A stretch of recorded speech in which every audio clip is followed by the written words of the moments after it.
واقعات سیرت النبی صلی اللہ علیہ وسلم قسط نمبر 6 اپنا اسلامک اسٹوڈیو۔ معزز ناظرین، آپ علیہ الصلوۃ والسلام کی ولادت کے وقت سرزمین عرب میں موجود دوسرے ادیان و مذاہب کا مختصر سا جائزہ۔ ناظرین، پچھلی اقساط میں مشرکین حجاز و عرب کے عقائد اور بت پرستی کی تاریخ بیان کی گئی۔ اس قسط میں ہم آپ صلی اللہ علیہ وآلہ وسلم کی ولادت مبارکہ کے وقت سرزمین عرب میں موجود دوسرے مذاہب اور ادیان کا ایک مختصر جائزہ پیش کریں گے۔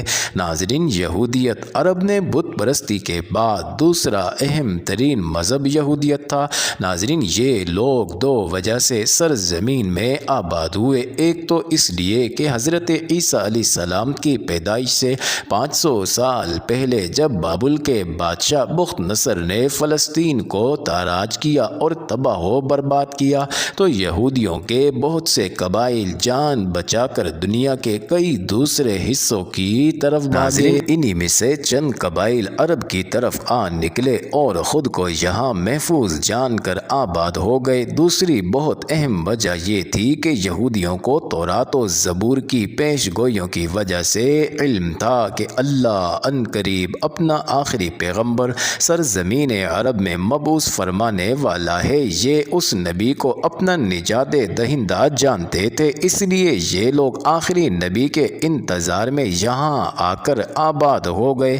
چونکہ حضرت ابراہیم علیہ السلام سے لے کر آپ صلی اللہ علیہ وآلہ وسلم تک جتنے بھی نبی آئے سب بنی اسرائیل میں سے ہی مبعوث ہوئے تھے، تو اس بنا پر ان کا خیال تھا کہ آخری نبی بھی بنی اسرائیل سے ہی ہوگا۔ مگر جب آپ صلی اللہ علیہ وسلم کو نبوت ملی تو اس بات کے باوجود کہ تورات و زبور اور دوسرے الہامی صحائف میں آخری نبی صلی اللہ علیہ وسلم کی جو نشانیاں بتائی گئی تھیں سب کی سب آپ صلی اللہ علیہ وآلہ وسلم میں کھلم کھلا نظر آ گئیں۔ مگر عرب کے یہود نے محض حسد اور تعصب پر کہ آپ صلی اللہ علیہ وآلہ وسلم بنی اسرائیل کے بجائے بنی اسماعیل میں سے تھے، آپ صلی اللہ علیہ وسلم کو نبی ماننے سے انکار کر دیا۔ ناظرین، سب سے پہلے یہ لوگ یثرب یعنی مدینہ اور خیبر کے علاقہ میں آباد ہوئے۔ ان کے اثر سے کچھ مقامی افراد نے بھی یہودیت اختیار کر لی۔ پھر 354 سن قبل مسیح میں یثرب سے دو یہودی مبلغ یمن پہنچے تو ان کے اثر سے یمن کے حمیری بادشاہ یوسف ذو نواس نے جب یہودی مذہب قبول کر لیا تو یمن میں یہودیت کو بہت فروغ ملا۔ ناظرین، یہ لوگ اپنے علم اور دولت کی وجہ سے خود کو عربوں سے بہت برتر خیال کرتے تھے اور عربوں کو اپنے مقابلے میں امی یعنی بنا پڑھا لکھا سمجھتے تھے۔ نسلی برتری کا شکار یہ متعصب قوم خود کو خدا کا چہیتا اور برگزیدہ تصور کرتی تھی۔ ناظرین، ان کا خیال تھا کہ جہنم کی آگ ان کو چند دن سے زیادہ نہیں چھوئے گی۔ حالانکہ یہ لوگ اپنے تمام تر اوصاف کھو چکے تھے، سود خوری ان کا شعار بن چکی تھی۔ ناظرین، حسب ضرورت تورات اور مذہبی احکام میں تحریف کرنا ان کے ہاں عام تھا۔ مذہب گویا ان کے گھر کی لونڈی جیسا تھا جس کے ساتھ وہ جو چاہیں کہ خود کو تمام اقوام سے برتر جانتے تھے تو ان سے ہر قسم کا دجل و فریب اور ظلم جائز تھا۔ تاہم اپنی پوری دنیا پرستی کے باوجود مدینہ اور گرد کے علاقے میں ان کو الہیات اور خدائی علوم میں اجارہ داری حاصل تھی۔ ان کے اثر کا اندازہ اس بات سے لگایا جا سکتا ہے کہ مدینہ کے قبائل اوس و خزرج میں کسی کی اولاد نہ ہوتی تو وہ منت مانتا کہ بیٹا ہونے کی صورت میں اسے یہودی بنا دیں گے۔ ناظرین، آئیے اب چلتے ہیں عیسائیت کی جانب۔ عربوں میں تیسرا اہم مذہب عیسائیت تھا۔ حضرت عیسیٰ علیہ السلام سے کم و بیش 250 سال بعد روم کی عیسائی حکومت کے زیر اثر شام کی طرف کے عرب قبائل نے عیسائیت قبول کر لی۔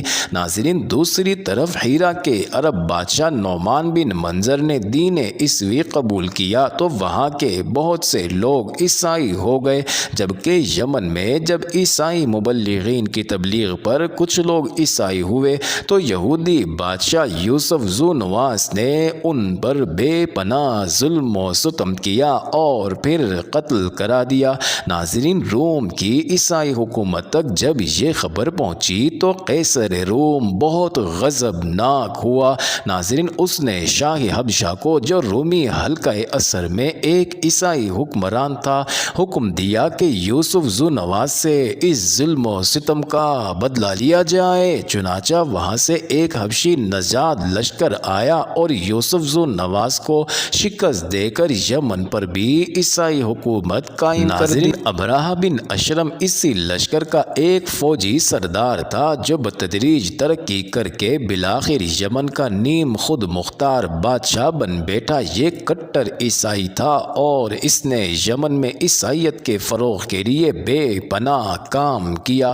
ناظرین، یاد رہے کہ یہ وہی ابراہ ہے جس نے صنعاء میں کعبہ کے مقابلے پر ایک عظیم الشان کلیسا یعنی گرجا تعمیر کرایا اور پھر خانہ کعبہ کو گرانے کے ارادہ سے مکہ پر حملہ آور ہوا تھا۔ ناظرین، اس واقعے کی تفصیل قسط نمبر 3 اور 4 میں گزر چکی ہے۔ ناظرین، اس زمانے کے عیسائی حضرت عیسیٰ علیہ السلام کی تعلیمات کے بجائے سینٹ پال کے مذہب کے پیروکار ہو چکے تھے۔ ناظرین، سینٹ پال پہلے یہودی تھا۔ اس نے دعویٰ کیا کہ اسے حضرت عیسیٰ علیہ السلام نے خواب میں حکم دیا ہے کہ میرا دین پھیلاؤ۔ یوں وہ عیسائی ہوا اور پھر اس نے بتدریج عیسائیت کو ایک الہامی مذہب سے شرک و گمراہی سے لتڑا ہوا مذہب بنا دیا۔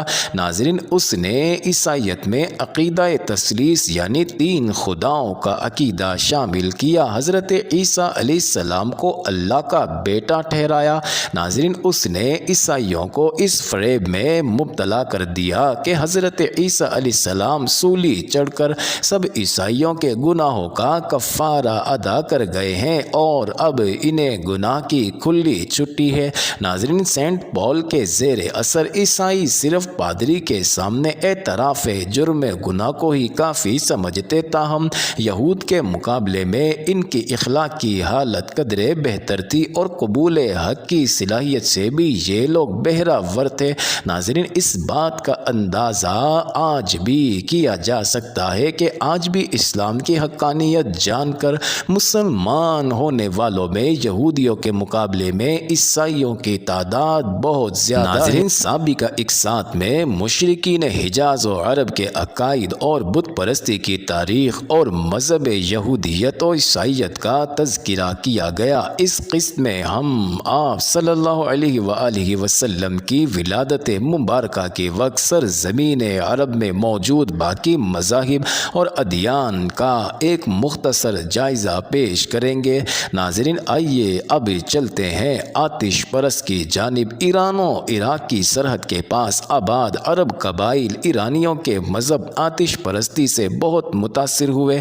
ناظرین، اہل ایران کی طرح یہ بھی نیکی اور بدی کے 2 الگ الگ خداؤں کے قائل تھے اور اہل ایران کی طرح آگ کو خدا کا ظہور مانتے اور اس کی پوجا کرتے تھے۔ ناظرین، آگے چلتے ہیں صائبی مذہب کی جانب۔ ناظرین، عرب جاہلیت میں ایسے لوگ بھی تھے جن میں ستارہ پرستی کا چرچا تھا اور یہ ستاروں کی پوجا کرتے تھے۔ غالباً ان کا مذہب وادی دجلہ و فرات کی قدیم تہذیبوں کی باقیات میں سے تھا۔ ان کا دعویٰ تھا کہ ان کا مذہب الہامی مذہب ہے اور وہ حضرت شیس علیہ السلام اور حضرت ادریس علیہ السلام کے پیروکار ہیں۔ ان کے ہاں 7 وقت کی نماز اور ایک قمری مہینہ کے روزے بھی تھے۔ ان کو مشرک عرب معاشرہ سابی یعنی بے دین کہہ کر پکارتا تھا۔ یمن کا مشہور قبیلہ حمیر سورج کی پوجا کرتا تھا۔ ناظرین، قبیلہ اسد سیارہ عطارد کی اور قبیلہ لہم و جزام سیارہ مشتری کو دیوتا مان کر پوجتے تھے۔ ناظرین، بعض لوگ قطبی ستارہ کے پجاری تھے اور قطب شمالی کی طرف منہ کر کے عبادت کرتے تھے۔ یہ لوگ خانہ کعبہ کی بھی بہت تکریم کرتے تھے۔ اب چلتے ہیں دوہریت کی جانب۔ ان تمام مذاہب کے ساتھ ساتھ عرب میں ایسے لوگ بھی پائے جاتے تھے جو سرے سے مذہب اور خدا پر یقین ہی نہ رکھتے تھے۔ یہ نہ بت پرست تھے اور اور نہ کسی الہامی مذہب کے قائل تھے۔ ناظرین، ان کے نزدیک خدا، حشر و نشر، جنت و دوزخ اور جزا و سزا کا کوئی وجود نہ تھا۔ یہ دنیا کو ازلی و ابدی قرار دیتے تھے۔ مسلک توحید کے علمبردار۔ ناظرین، عرب معاشرہ میں کچھ ایسے لوگ بھی موجود تھے جو اپنی فطرت سلیم اور قلبی بصیرت کی بدولت توحید خالص تک پہنچنے میں کامیاب ہو گئے تھے۔ ناظرین، یہ لوگ ایک خدا کے قائل تھے اور شرک و بت پرستی سے نفرت کرتے تھے۔ میں حضرت ختیجہ رضی اللہ تعالی عنہا کے چچا زاد بھائی ورقہ بن نوفل، حضرت عمر فاروق رضی اللہ تعالی عنہ کے سگے چچا زید بن عمر بن نفیل اور عبید اللہ بن جہش مشہور ہیں۔ ناظرین، یہ وہی ورقہ بن نوفل ہیں جنہوں نے آپ صلی اللہ علیہ وآلہ وسلم پر پہلی وحی نازل ہونے پر آپ کی نبوت کی تصدیق کی تھی۔ ناظرین، عبید اللہ بن جہش اسلام کے بعد مسلمان ہو گئے، لیکن حبشہ ہجرت کی تو وہاں بدقسمتی سے مرتد ہو کر عیسائی ہو گئے، جبکہ ان میں زید بن عمر بن نفیل کو بہت اونچا مقام حاصل ہے۔ ناظرین، حالانکہ ان کو اسلام نصیب نہیں ہوا کیونکہ وہ پہلے ہی وفات پا گئے تھے، لیکن ان کی فضیلت کا اندازہ اس حدیث مبارکہ کے مفہوم سے لگایا جا سکتا ہے کہ جب قیامت کے دن ہر امت اپنے نبی کی قیادت میں اٹھائی جائے گی تو زید بن عمر بن نفیل اکیلے ایک امت کے طور پر اٹھائے جائیں گے۔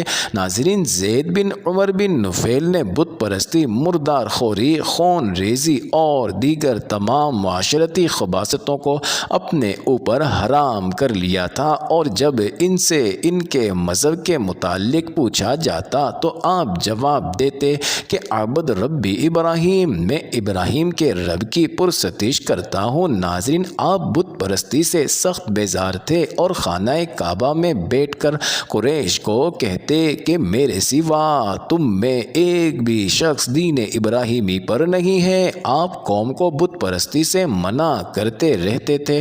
گو عرب میں ہر قسم کے دین موجود تھے، مگر ان کی اصلی صورت اتنی مسخ ہو چکی تھی کہ کفر و شرک اور دین میں امتیاز کرنا مشکل ہو چکا تھا۔ توحید جو ہر الہامی مذہب کا خاصہ تھا، اس کا کسی مذہب میں کہیں نام و نشان تک نہ تھا، اور کفر و شرک، توہم پرستی کا اندھیرا صرف عرب ہی نہیں تمام معلوم دنیا پر چھایا ہوا تھا۔ غرض تمام ہی دنیا ضلالت و گمراہی کی دلدل میں غرق ہو چکی تھی۔ ناظرین، تب خدائے بزرگ و برتر کو اہل زمین کی اس پستی و زبوحالی پر رحم آیا اور اس نے ان میں اپنا عظیم تر پیغمبر مبعوث فرمایا۔ معزز ناظرین، یہ انٹرسٹنگ ویڈیو جاری ہے، اگلی ویڈیو کس نمبر 7 میں دیکھنا مت بھولیے گا۔